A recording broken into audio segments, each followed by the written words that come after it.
परमेश्वर की महिमा हो। नया दिन नई उम्मीद में आप सबको स्वागत करती हूँ। आज के ध्यान के लिए हम एक वचन लेकर पढ़ेंगे, रोमियो की किताब 14वां अध्याय उसका 8वां वचन। क्योंकि यदि हम जीवित हैं तो प्रभु के लिए जीवित है, और यदि मरते हैं तो प्रभु के लिए मरते हैं। सो हम जिए या मरे, हम प्रभु के लिए ही है।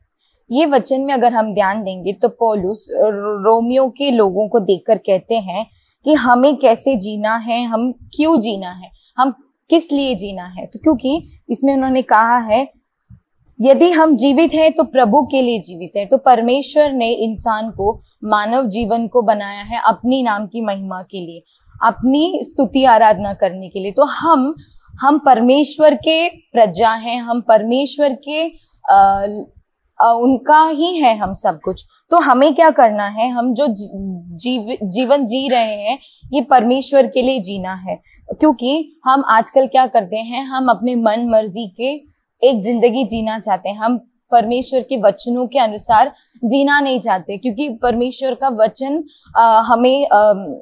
हमें करेक्ट करता है, हमें समझाता है। तो हम क्या करते हैं, इस दुनिया में जीने के लिए हम क्या करते हैं, परमेश्वर के वचनों को छोड़कर अपने अनुसार अपने जीवन को जीना चाहते हैं। पर पौलुस यहाँ पर क्या कहते हैं, यदि हम जीवित हैं तो हम किसके लिए जीवित है, प्रभु के लिए जीवित है। तो हमें भी अपने जीवन में प्रभु के लिए जीने का एक जीवन जीना है, परमेश्वर चाहने वाला एक जीवन। क्योंकि परमेश्वर ने हमें उसके स्वरूप में, उसके नाम की महिमा के लिए बनाया है। तो यदि हम कुछ भी कार्य करते हैं, छोटी से छोटी बातों पे भी परमेश्वर से पूछना है कि परमेश्वर क्या मैं काम कर सकता हूँ, क्या ये परमेश्वर को प्रसन्न करेगा, क्या ये परमेश्वर के मैं खिलाफ तो कुछ काम नहीं कर रहा हूँ। ऐसे हर एक दिन हमें क्या करना है, परमेश्वर को अपने वचनों से, परमेश्वर के जीवित वचनों के द्वारा अपने आप को जांच कर हमें हमारे जीवन के हर एक कदमों को लेकर रखना है। अब यदि हम ऐसे करेंगे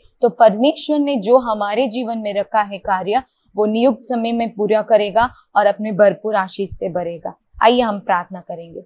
स्तुति परमेश्वर, इस अच्छे समय के लिए हम आपको धन्यवाद करते रहे।